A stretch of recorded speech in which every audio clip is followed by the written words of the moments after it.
Governance provides the initial direction for management to follow by establishing boundaries, designing policies and creating a strategy.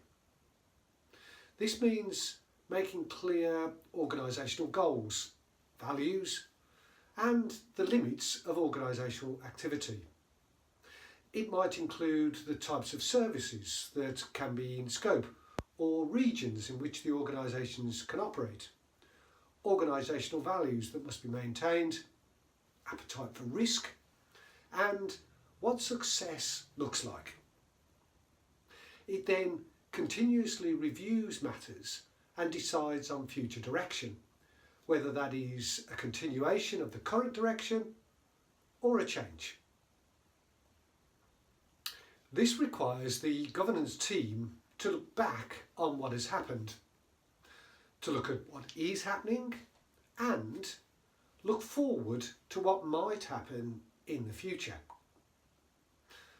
All the time it will be making decisions on future direction and on policy, involving the right people and ensuring they are held to account.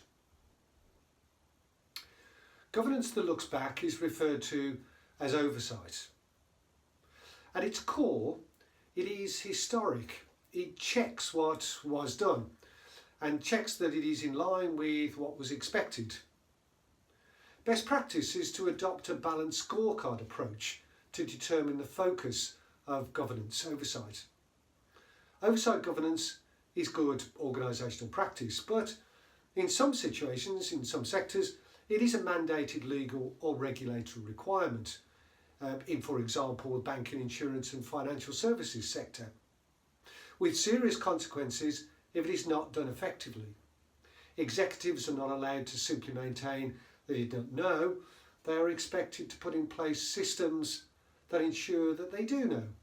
Ignorance is no defence.